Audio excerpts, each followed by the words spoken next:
If there is one natural disaster I don't think anybody watching this video would want to experience, it has to be a tsunami. As we saw in 2004 and again in 2011, the amount of destruction caused by these events is far too great. Coastal cities that sat for decades untouched get washed away with little notice. They are truly a terrifying force of nature. However, throughout history, there have been a few tsunami waves that are so big it's almost hard to comprehend. Waves that were as tall as skyscrapers and destroyed everything in their path. From the United States to Japan, here are the 5 tallest tsunami waves in all of history. Now, if you enjoy this video, be sure to subscribe to Underworld to see more just like it. Tsunamis are typically caused by massive underwater earthquakes as they displace large amounts of water. Believe it or not, though, there is another type of tsunami that has nothing to do with earthquakes or any other geological events. This is called a mega tsunami, and it occurs when a large amount of water displacement is caused by a sudden addition of material into a body of water. Most of the time, these mega tsunamis occur because of a sudden landslide or the collapse of an iceberg. However, one event in world history not only produced a mega tsunami, but had an effect on the entire planet. 66 million years ago, an asteroid that was anywhere between 6.8 to 50.3 miles in diameter hit in the Yucatan Peninsula, leaving behind what is known as the Chicxulub impact crater. It was a massive asteroid strike that produced a mega tsunami that was over 100 meters high and unlike anything that has ever been seen since. It was so tall and moved so fast that some scientists believe that the wave washed as far inland as Chicago, Montana, or even Canada. But in this case, it wasn't the wave that did the most damage. An asteroid strike on this scale was enough to wipe out entire species of animals from the planet.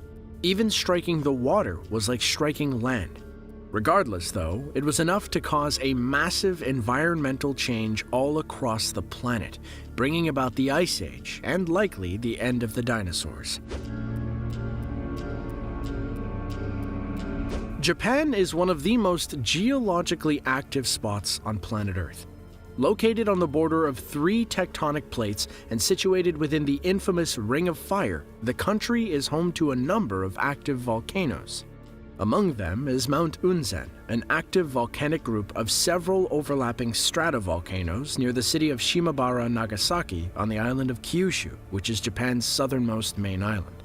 It has been active as of 1990, when it awoke after a couple of hundred years. Then, in 1991, an eruption caused a pyroclastic flow that killed 43 people. However, the fiery mountain is most well known for the destruction it caused in 1792. That year, the area had been recording a number of earthquakes when, all of a sudden, one of the lava domes collapsed into the ocean, triggering a mega tsunami that took the lives of over 14,000 people and is still considered to be Japan's worst volcanic-related disaster. One thing that made this tsunami especially deadly was the fact that it struck the Higo province on the other side of the Ariake Bay. Then, it bounced back and hit Shimabara again. The wave was said to have reached a height of 330 feet, or 100 meters, making it capable of reaching miles inland and wiping out anything in its path. Out of all of the fatalities, around 5,000 are thought to have been from the landslide, around 5,000 from the tsunami going across the bay, and the remainder from when the tsunami returned. There are few geological events in recorded history that saw the destructive force as that of the Mount St. Helens eruption in 1980. It was the Earth's largest terrestrial landslide in historical times, a result of a restless volcano and its uniquely violent eruption. The most defining thing of this eruption was the total collapse of the northern slope, leading to an immense pyroclastic flow. However, something else came out of this collapse that was disastrous in its own right. When the side of the mountain fell, it plowed directly into Spirit Lake, which was a short distance from the base of the volcano. As the huge column of rock and dirt crashed into the lake, it produced a tsunami that measured 860 feet, or 260 meters above the lake level. The lake also grew in size, nearly doubling from 1,300 acres to roughly 2,200 acres. Inland tsunamis like this are one of the rarest natural disasters on Earth. This massive wall of water traveled for quite a ways, knocking down trees and any structures that were in the way. However, even with 860 feet of water moving at an incredible rate, it would eventually be overtaken by the fiery cloud of ash that spewed out of the mountain. This mixture of water and ash created some of the most devastating mud flows, clogging rivers and leaving a disgusting sludge behind that would take months to solidify. Over time, Spirit Lake was able to fill back up and now has a level of around 3,406 feet that is constantly monitored and maintained. But it took over 20 years for the lake to get to the condition that it's currently in. As you can see by the disaster of Spirit Lake, inland tsunamis can spell certain doom for anyone unlucky enough to be in its path when it strikes. However, this wasn't the first inland tsunami to have been recorded.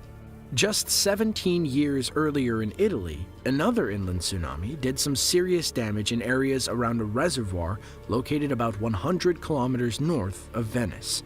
Just after World War II, Italy decided to undertake a number of construction projects, including the building of Genoa's fateful Morandi Bridge, which was a hydroelectric dam. However, prior to the dam's construction, there were numerous warnings issued that the mountain above it, Monte Toc, was unstable. As it was being built, locals reported continual tremors and landslides. However, the operators ignored the danger signs. They decided, as a safety measure, to lower the water level in the reservoir behind the dam. It was a mistake that would cost them dearly. On October 9, 1963, a massive landslide sent rocks, trees, and earth plummeting into the reservoir below. The impact sent a huge wave of water shooting 250 meters above the dam, just before sweeping down the valley below and destroying every village in its path. The tsunami displaced the air with a force that was supposedly more powerful than an atomic bomb. Witness accounts were hard to come by though, since most of the people in the line of impact died, around 80% of them in a handful of villages along the valley floor. Some 350 families were wiped out altogether. Investigations later determined the landslide to be triggered by the lowering of the water level along with heavy rainfall.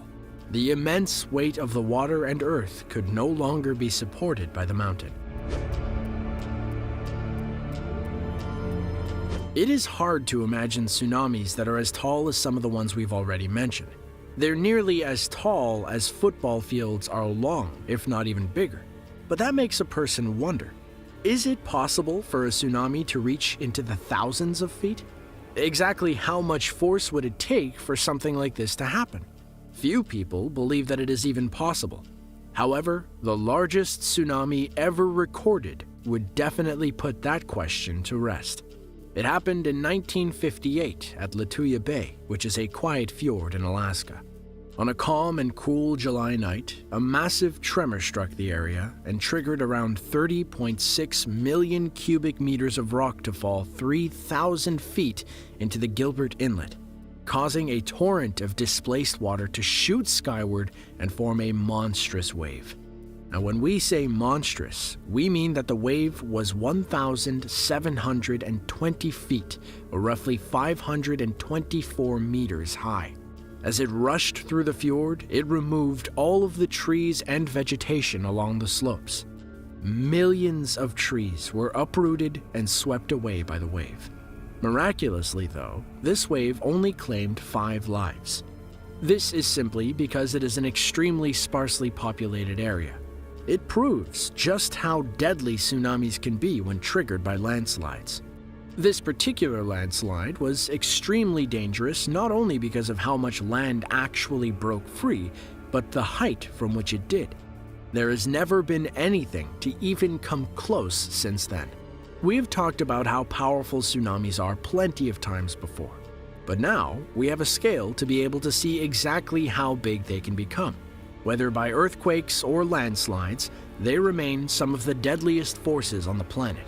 If you enjoyed this video and want to see another one just like it, be sure to click the link on screen now. With that, thanks for watching, and we'll see you in the next one.